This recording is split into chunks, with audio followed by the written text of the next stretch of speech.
빌려준 돈을 받을 수 있을까요?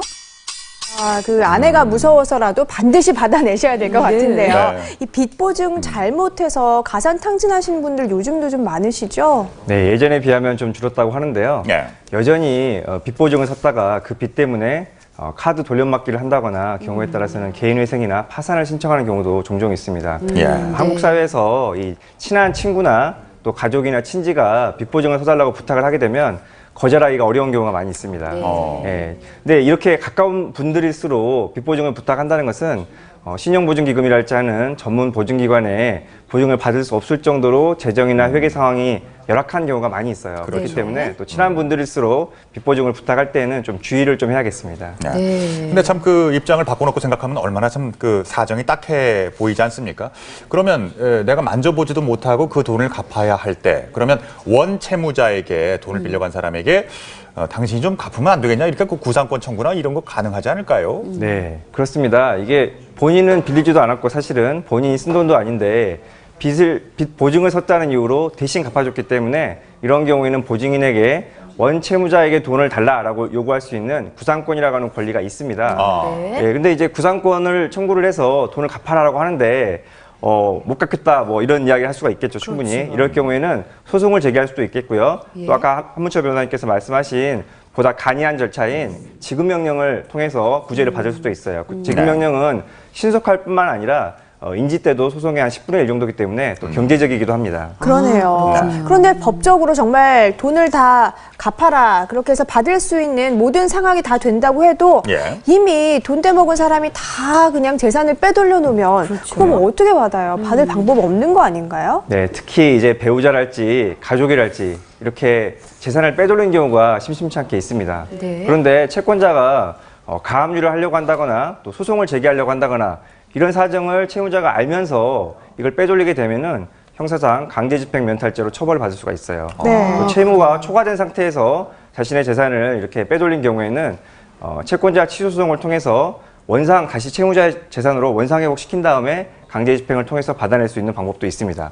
다만 처음부터 이제 아예 본인 명의로 재산이 없었던 경우에는 이제 부득이하게 그 집에 있는 좀 값나가는 물건들에 대해서 유체동산 강제집행을 해보는 방법밖에 없겠습니다. 네, 지금 말씀 듣고 보니까 무서운 게 돈을 빌리기 전에 이미 재산을 빼돌려 놓고 그리고 돈을 빌리면 진짜 방법이 없네요. 그렇죠. 이런 분들 마음 같아서는 콩밥 좀 먹게 하고 싶은데 그렇지 않아요? 얼마나 화가 나요.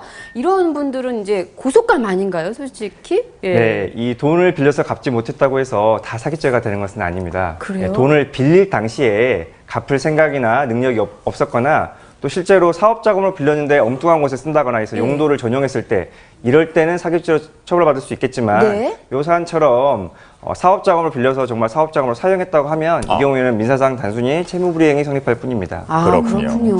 자, 그러면 이제 입장을 또 다시 좀 바꿔보겠습니다. 이 채권자의 입장에서 그러니까 돈을 빌려줄 적에는 사실 이제 불안하니까 보증인을 세우면 뭐 더 좋지 않을까 생각이 드는데 보증의 종류에 대해서 좀 알아볼까요? 네, 보증은 이제 두 가지가 있는데요. 하나는 물건으로 세우는 보증이 있고요.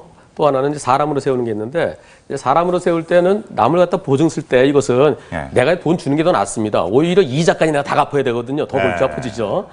물적 보증이라는 것은 저당권을 설정한다든가 이제 그러한 부동산에 대해서 보증을 설정하는 거고요. 그리고 인적 보증은 지금 얘기 나왔던 이제 일반 보증, 그보다 더 강력한 건 연대 보증입니다. 근데 보증인도 돈이 없을 수가 있어요. 그게 보증인은 확실한 사람.